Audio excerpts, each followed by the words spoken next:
Back to the vault with Wade and Gorman. Sorry, I'm laughing a little bit. I've had somebody post a comment about EMDR. So, eye movement, desensitisation, and reprocessing. That's what it stands for, apparently. So, I've just watched a 30-second clip on it because somebody said that they suffer with PTSD. So anyone that doesn't know what that means, it is post-traumatic stress disorder. So that's not what this video is about. It's about the EMDR treatment. So my thoughts on this, I remember when I was going through hell and I went on a video call with a so-called psychologist that was based locally, but it was during the pandemic, and literature gets sent through via your email, and any therapist that's licensed will have an agenda. Unfortunately, they have an agenda, and their job is to meet certain criteria. So if Wayne Gorman comes in and he's suicidal and they score me at a number 1, for example, being the lowest score for your mental health, their aim is to, when I leave that particular session or ongoing sessions, let's say I was doing a block of 10, is that I walk out that room, I'm not suicidal, I'd be released, if you like, which in my opinion is prison. I'd be released from that prison after seeing that therapist, and they would want me to be saying, oh, I feel like an 8 now, or a 9, or even a 10. That'd be the best. I mean, I'm fully rehabilitated due to your amazing skill set. Thank you so much. Right. So the EMDR, like I said, I've watched a 30-second clip on this. Literally, some woman in America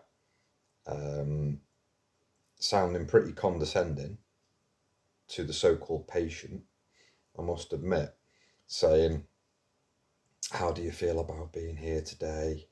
And then I skipped to the next bit because on the video you've got like the little captions at the bottom. And the next bit was she was moving her fingers, follow with the eyes. Now, if you actually Google this, for whatever reason,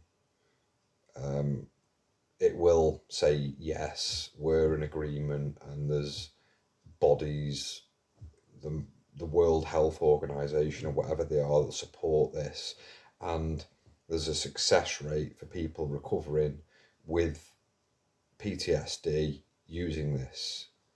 But what I noticed was that they weren't just using their fingers and guiding the eyes of this patient. They were talking as well. So it's very difficult then to say, well, if I didn't use my fingers and you didn't follow up and down, left and right, whatever they're playing at, I don't know, that was a requirement. So if you take that away, the talk therapy in itself could have well done the trick. Now, you'll never know because they're combining the two. What I can tell you from my experience is I was sent nonsense, as far as I'm concerned, that only made me feel like I had a problem that needed to be solved, which is the main issue with mental health. And I was told to look at the outlines on my TV in my bedroom, for example, it was the outlines of something that was square. So I chose the TV. The TV wasn't on, and I was drawing a line with my eyes from one corner to the other, following like this. Now, anyone on the outside looking in would think, what is that person doing, right? And they'd be right, as far as I'm concerned, to be thinking that. Now, all that happened, and I'm not saying that this was the only factor, but with everything else that was going on in my life at the time, I ended up going slightly mad as a result of all this information that I was being given by people, that I now think was absolute nonsense. And I think the same about this. So this EMDR, as far as I'm concerned, it just reaffirms to people that they have a problem that needs to be solved. And that idea is what needs to be let go of. So thinking that you've got to do something to reset your brain, for example. I mean, it's not a case of that you've got to follow a certain regime in order to get well, because that's not how life works. You know, if you're given tasks that take time, that are structured, you'll end up being very robotic in your methods and actions. And I must now do my looking round the TV screen in my case in order to calm myself down, just makes things worse. Now, on Google, it says that there's a good success rate for patients. I think it was like 90% of people are responding well to this treatment. But like I said, it's not just follow me fingers, because there's talking involved, there's questions involved, there's recall on emotions involved. So they say when people lie, they look a certain way with their eyes, like look up the left to the right, whichever way around it is, it doesn't really matter. If someone's lying, they're lying. It doesn't matter what position their eyes are in. If they're looking straight at you and they're telling a lie, then what difference does it make where the eyes are? So anybody that's going to start looking at people's eyes and body language, how accurate is that going to be? I mean, it's more accurate to question the person. You know, imagine somebody that's been convicted of a crime and they were going to be brought to justice by eye movements. I mean, that's not going to happen. So there's questions, there's circumstantial evidence, there's the genetic evidence in some cases, there's fingerprints. These are all nothing to do with your eyes.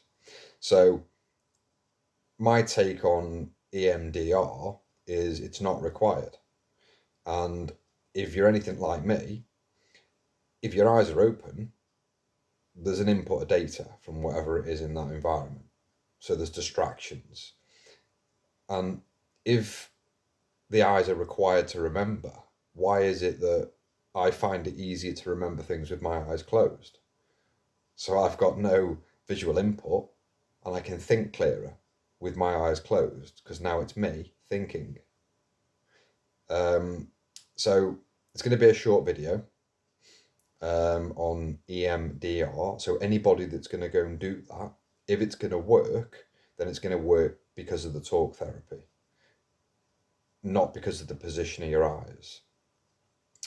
You know, recalling a memory and having a painful feeling associated with that, it's to do with the injustice that that individual feels. So if somebody's been harmed by somebody else, I know this is going into a bit like trauma, but you need a memory in order to be traumatized, surely. Because if you didn't remember, there wouldn't be a problem. So that memory of that event is in the past.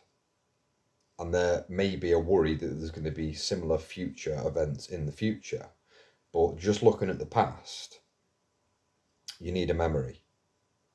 So you might have nightmares and things like that when you're dreaming due to the traumatic experience, whatever that may be. Whether you're a soldier, you've been to war, or whether you've been involved in a domestic violence situation, or whether you've had physical or sexual assault. None of these things are favourable in life. But just sticking with the facts that a traumatic experience is always going to be a memory, and it's always going to be, with that memory there is an association, and that association is going to be negative. So it's something that that individual didn't like or doesn't like. It's, you know, a pleasant memory. When someone recalls that, it might make them smile, it might make them laugh, it'll bring joy into their mind. So a trauma is always going to be, as far as I'm concerned, an event that's taken place, normally in the past, that has a negative perception. The individual has a negative perception of whatever that event was. Now, it might be negative. You know, if somebody's been physically assaulted, it's certainly not positive. But the association with it is what's important. So if you feel like a victim, then it's only going to exacerbate that. It's going to create in the individual's mind, they're going to catastrophize more if they feel like it should never have happened. So the way to overcome something like that is to understand that it has happened. So it's no good telling yourself that it shouldn't all the time. Now, I'm not saying that it should have. That's not what I'm talking about. But the point is, if you keep telling yourself this shouldn't have happened to me, then that's not going to help.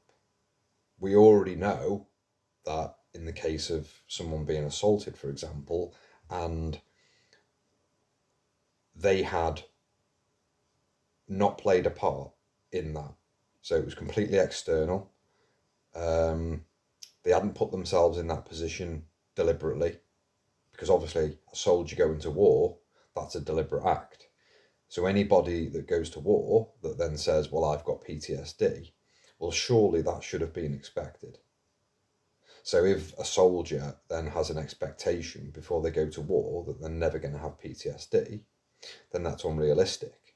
So their psychology would need to be set up in a way that I know that this could have a negative impact on me in the future, and if it does, that's accepted.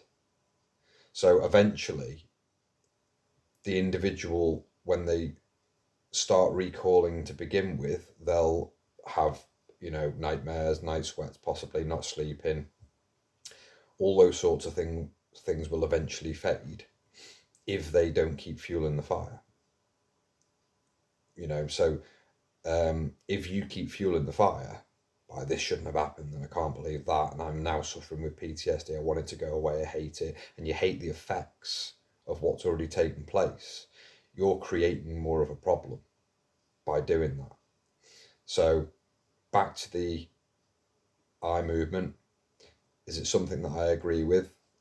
Well, I agree with moving your eyes when you need to, right? That's what they're for, so you can see where you're going.